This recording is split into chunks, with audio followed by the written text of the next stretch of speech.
Their emergency exit crossed my deed, and tonight the traffic doubled. If an accident happened, the blame would land on my land. The headlights started before sunset, a steady line, not the occasional car I was used to. SUVs, delivery vans, a ride share idling at the bend near the water.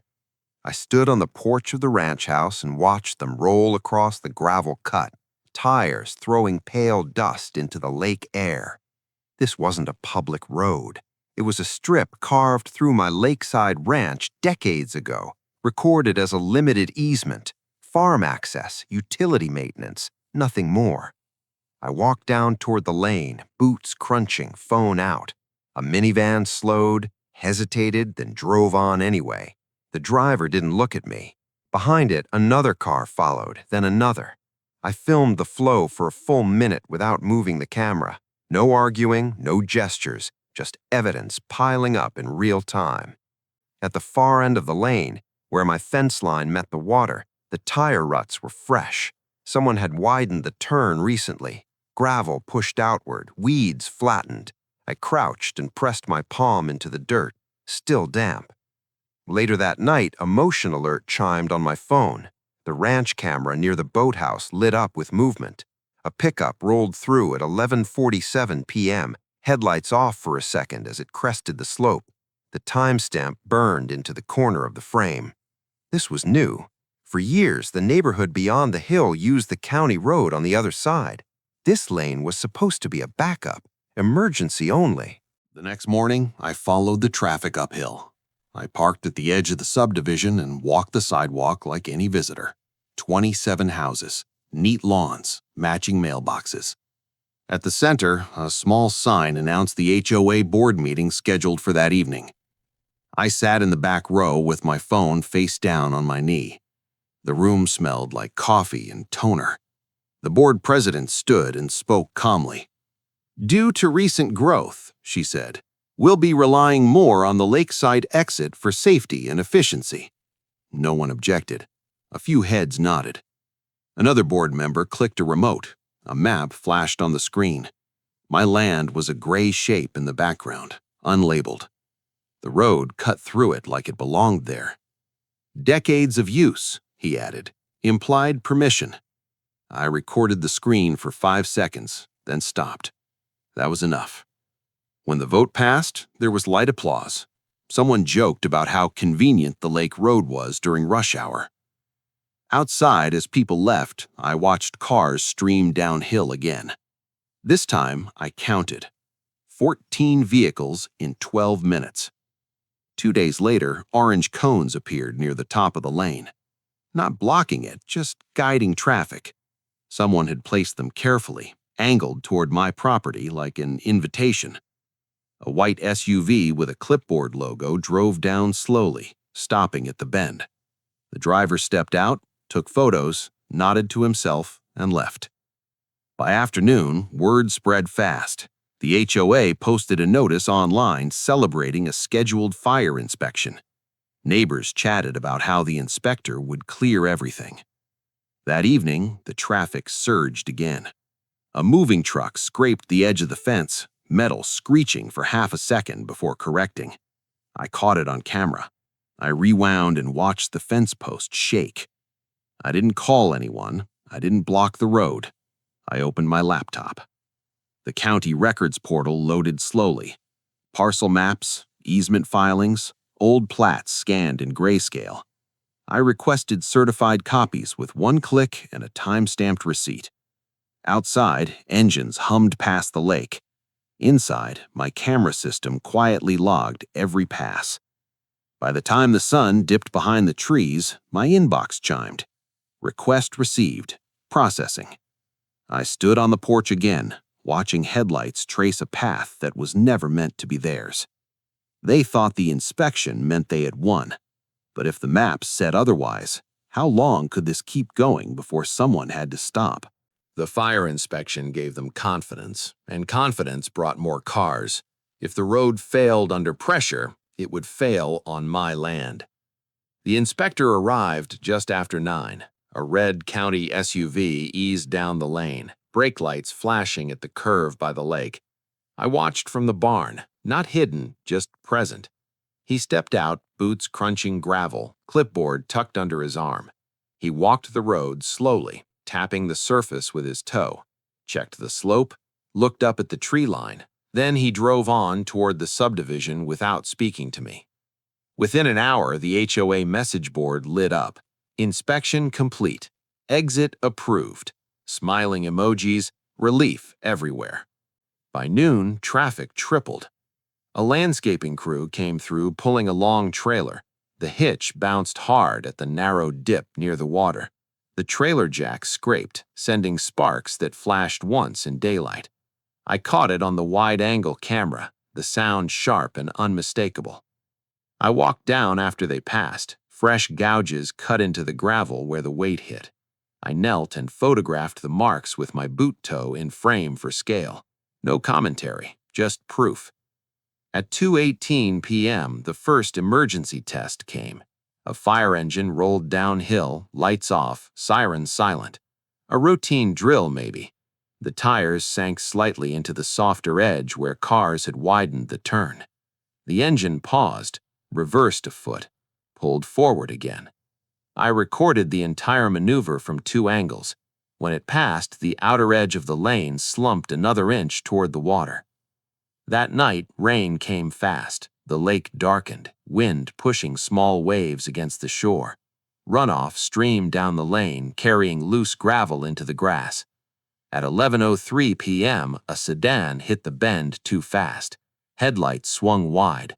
The driver corrected, but the tires slid briefly on wet stone. No crash, just a hard stop and a long pause.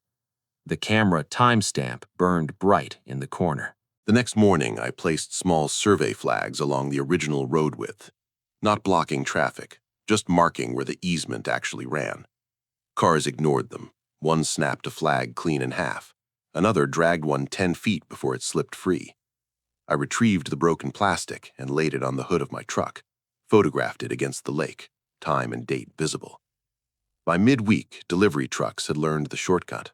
One box van stopped at the curve, drivers stepping out to check clearance. He backed up, then pulled forward again, edging closer to the water than ever before. I didn't intervene. I adjusted the camera zoom. That afternoon, the county portal updated. Certified copies ready for pickup. The plats were clear. The easement line stopped well short of where the traffic now flowed. The road's current footprint extended beyond it in 3 places. I overlaid the plat on my camera footage. The timestamps matched. The tire tracks crossed the boundary every hour. At the next HOA meeting, I didn't attend. I watched from my driveway instead. They had brought in temporary gravel. A dump truck rumbled down the lane, tailgate rattling. As it dumped, stones spilled past the original road edge, filling low spots created by traffic. I filmed the entire pour. No edits, no cuts. Later that evening, the HOA president posted an update praising proactive maintenance. She shared a photo of the fresh gravel. She didn't know my camera angle showed the easement markers buried underneath. That night, as cars rolled past, I compiled clips, wide shots, close-ups, overlays with the plat lines visible, every frame time-stamped. I uploaded nothing publicly. Not yet. If this story is making sense so far, and you want to see how proof, not arguments, changes everything, subscribe now. What happens next depends on records, not reactions. By Friday, the lane looked different, wider, rougher, more tired. A neighbor's kid rode a bike down it and wobbled near the edge. He recovered, laughed, and pedaled on. I stopped recording for a moment and just watched the lake. The waterline was creeping closer to the gravel than it had ever had before. The HOA thought the inspection closed the issue. But inspections look forward. What happens when the past, documented, measured, and time-stamped, gets placed on the table instead? They widened the road overnight, and the lake paid the price. If the boundary disappeared, the evidence had to stay visible. Saturday started with engine noise before sunrise. I stepped outside and saw headlights crawling down the lane in a tight line. A skid steer bounced along the gravel, bucket low, followed by 2 pickup trucks. No logos, no cones, just quiet urgency. They weren't blocking traffic, they were reshaping it. The skid steer pushed gravel outward, smoothing the curve near the water. Each pass shaved a little more of the slope. I filmed from the dock, the lake reflecting the work lights like broken glass. When the machine reversed, its tires crossed the easement line completely. The camera caught it clean. The timestamp rolled. By mid-morning, the lane looked wider and safer if you didn't know where the boundary was supposed to be. Cars flowed through faster now. No hesitation, no braking. A delivery truck took the bend without slowing. The suspension dipped, then recovered. I filmed the waterline shaking from the vibration. I walked down with a measuring wheel and rolled it along the original plot dimensions. I stopped at the flagged boundary, now buried. The wheel read 5 feet short of the new edge.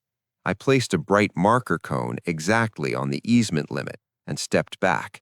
Within minutes, a sedan rolled over it, flattening the cone and dragging it into the weeds.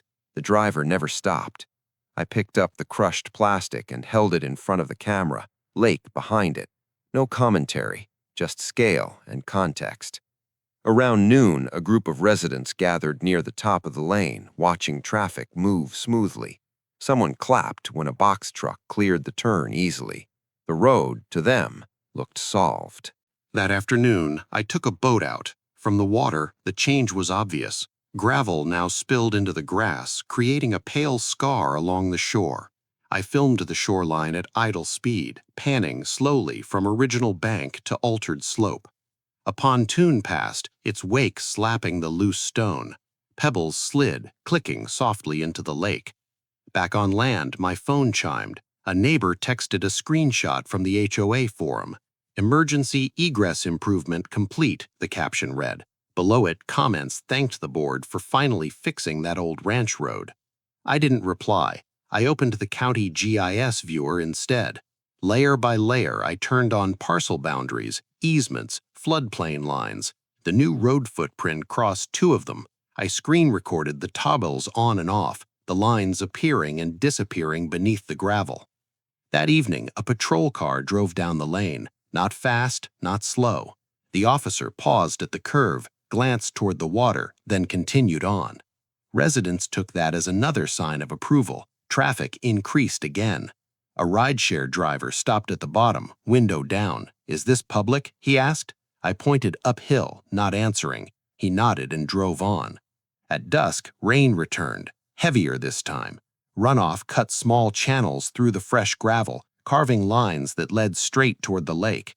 I filmed water carrying stone downhill in steady streams. At 9:42 p.m., a sedan fishtailed briefly on the wet surface. The driver recovered, heart racing, and continued. The camera caught the slide from 2 angles. I pulled the clips together into a single timeline, before widening, during widening, after widening. Every segment anchored by the same fixed landmark near the shore. I added no narration. The timestamps spoke for themselves. Sunday morning, I received the final certified copies by courier. The raised seal caught the light as I held the pages on the hood of my truck. I filmed that, too. The plats showed the easement as a narrow ribbon, clearly defined. The current road exceeded it by feet, not inches. I placed the documents back in the envelope and drove to the county office parking lot. I didn't go inside. Instead, I photographed the envelope next to the truck's odometer, date visible. Chain of custody matters. By afternoon, the HOA board posted another update. They referenced long-standing use and recent safety confirmation, no mention of boundaries. I watched a family walk their dog down the widened lane. The dog sniffed at the gravel, then stepped closer to the water than ever before. I thought about the fire engine struggling earlier in the week, about the bike wobbling, about what would happen if the lake kept creeping. This wasn't about stopping traffic. It was about showing exactly where it crossed the line. The evidence was now complete, visual, and passive. No confrontations, no warnings. The only question left was timing. If the county saw what the cameras saw, how quickly would improvement turn into a violation? The county didn't argue with opinions, it measured lines. Once they came to look, the road told the story itself. The inspection truck arrived unannounced. No lights, no sirens, just a white pickup easing down the lane, stopping exactly where the gravel changed color. Two officials stepped out with tablets. One crouched near the waterline, fingers brushing loose stone. The other paced the edge, counting steps, eyes on the screen. Traffic didn't stop. Cars threaded between them, slowing, then accelerating once clear. A delivery van passed so close it forced one official to step back. I filmed from the dock, steady and wide. No zoom, just context. The taller official placed a small flag at the edge of the road, then another 10 feet uphill. Between them, the gravel spread beyond the plat line. He stood and looked at the lane for a long moment. Then he took photos of the water runoff channels carved into the slope. A sedan rolled through and clipped one of the flags. It bent, but stayed upright. The official didn't react. He just noted the time on his tablet. They walked the lane end to end, measured width, checked grade, photographed the fence post the moving truck had grazed days earlier. At the top of the hill, the HOA president arrived breathless. She gestured toward the subdivision, speaking quickly. From where I stood, I couldn't hear words, only tone. The official listened, nodding once. Then he turned his tablet so she could see the screen. She stopped gesturing. A few residents gathered, phones out. Someone whispered that this was just routine. A box truck attempted the turn again. This time, the official held up a hand. The truck paused, engine idling, then was waved through slowly. As it passed, the rear tires crossed the flagged line by a clear margin. The camera caught it clean. The official took another photo. By noon, they were gone. Traffic resumed at full speed. Within hours, the HOA forum filled with speculation. Some claimed the visit meant approval. Others insisted it was no big deal. I didn't respond. I backed up the footage to 3 drives. That evening, a notice appeared taped to the temporary gravel pile near the curve. Bright paper, black text. Area under review. Cars still drove past it. The next morning, a certified notice was delivered to the HOA office. I didn't open it. I photographed the delivery receipt through the window as it was handed over. By afternoon, a temporary barrier appeared, cones this time, closer together. They narrowed the lane back toward its original width. Drivers hesitated again. Brakes tapped. A few horns sounded, brief and frustrated. At 4:17 p.m., a fire engine attempted the lane once more. It slowed significantly at the curve, hugging the inner edge. The outer tire stayed inside the flagged boundary. I recorded the entire pass. That clip mattered. Later that night, rain fell lightly.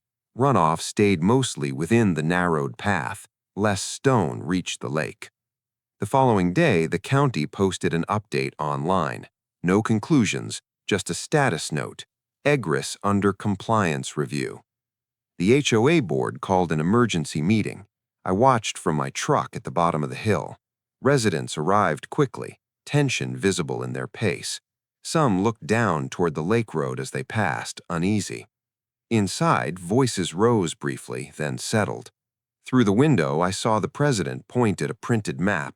Another board member shook his head. When the meeting ended, no one lingered. Cars streamed downhill now, slower. 2 days later, official signage appeared at the lane's entrance. Private easement, limited use. It wasn't my sign, it was the county's. Traffic dropped immediately. Delivery drivers turned around. Ride shares rerouted. Only occasional vehicles passed, those that actually fit the easement's purpose. The lake shoreline stabilized. The gravel stopped migrating. At sunset, I stood by the water and watched the reflections settle. The HOA posted a final update that night. They acknowledged temporary restrictions and announced plans to explore alternatives. They didn't admit fault. They didn't need to. The proof was now public, measured, and time-stamped. Nothing I said mattered anymore. One question remained. If this was only a temporary restriction, How long would it take before the county decided it could never be reopened at all? Temporary restrictions create panic when there's only one way out. Once the maps went public, the countdown started. The first sign of trouble wasn't a notice, it was silence. No cars rolled past before sunrise, no delivery vans, no idling engines by the lake. By mid-morning, a moving truck stopped at the top of the hill and backed up slowly, confused. The driver stepped out, checked his phone, then drove away. I filmed the empty lane from the same fixed angle I had used for weeks. The absence of motion said more than any argument ever could. At 10:06 a.m., the county uploaded a revised public map. Parcel lines bolded, easements highlighted. The lakeside lane was clearly marked as non-residential egress. I screen recorded the update from start to finish, scrolling slowly so nothing could be missed. An hour later, the HOA board posted again. This time, the tone changed. They acknowledged the restriction would remain pending resolution. They asked residents to be patient. They promised updates. By noon, residents were walking the lane instead of driving it. Groups gathered near the curve, pointing at the flags still marking the boundary. Some took photos, others shook their heads. A contractor's pickup tried to pass through and was waved back by a county worker installing a permanent marker. No confrontation, just compliance. The worker drilled a small signpost into the ground, straight and precise. I filmed the entire install from the dock. The sign read plainly, "Easement use enforced by county." That afternoon, an ambulance siren echoed faintly from the far side of the subdivision. It didn't come down the lake road. It took the long route around. The delay wasn't dramatic, but it was noticeable. Residents noticed. By evening, the HOA called another meeting. This one ran late.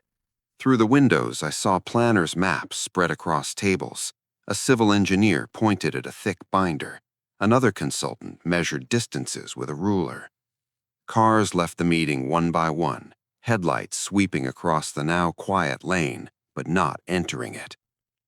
The next day, survey crews arrived, not for my land, but for the open field beyond the subdivision. Bright vests, tripods, measuring rods, a new exit route. I filmed from the fence line, staying well clear. The rods rose and fell. Flags appeared in neat lines across the field. Trucks moved in slow patterns, marking soil. The sound of progress, expensive and unavoidable. By the end of the week, the HOA submitted a formal application for a new road. The documents were public, so were the costs.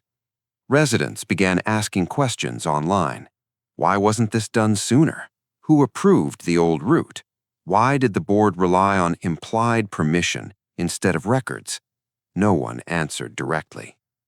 I received one message late Friday night. It wasn't hostile. It wasn't apologetic. It simply asked if I would consider granting access again. I didn't reply. Saturday morning, the county posted the final determination. The lakeside lane would remain restricted permanently to its recorded easement purpose. No residential egress, no exceptions. The justification cited physical measurements, inspection photos, runoff evidence, and traffic data, every category backed by timestamps. I read it once, then I closed the page. Construction equipment arrived on the new route the following week. Bulldozers cut the first line into untouched ground. A new road began where it legally belonged. From the dock, I watched the lake stay calm. No dust, no vibration, no widening scars. The lane returned to what it had always been meant to be: quiet, limited, defined. There was no celebration, no victory speech, just a resolution built entirely on proof. And as the new road took shape in the distance, one final question lingered. When the bills come due and the history gets reviewed, who will the HOA members realize made this outcome inevitable in the first place? The new road opened without ceremony, and the old one stayed quiet. That silence was the final ruling. The first cars used the new exit on a gray morning. No announcements, no ribbon cutting, just a slow line of vehicles testing fresh asphalt where dirt had been days before. From the ranch porch, I could hear it faintly, a different direction, a different sound. The lakeside lane stayed empty. County crews returned one last time to remove temporary flags. They left the permanent markers in place, set deep and square. I filmed the removal, then the stillness afterward. Weeks passed. Grass began to push through the edges of the gravel where traffic had worn it thin. The shoreline stopped shifting. The waterline held. One afternoon, a county inspector parked at the top of the lane and walked it alone. No clipboard this time, no measuring wheel. He stopped at the curve, looked at the lake, then nodded to himself. When he left, he didn't place a single new mark. The HOA stopped posting updates about the lane. Their messages focused on construction schedules, assessments, timelines. Numbers replaced opinions. At the next public meeting, attendance was thin. No one mentioned implied permission anymore. No one mentioned the ranch. The meeting minutes, posted a week later, told the real story. A line item acknowledged prior reliance on an unverified easement.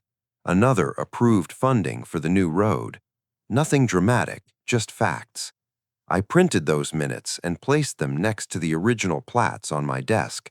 Old paper, new paper, same conclusion.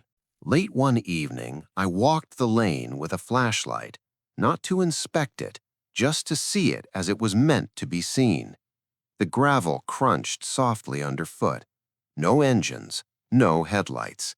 At the curve, I paused and shined the light toward the water. The slope was stable now, the scars already fading.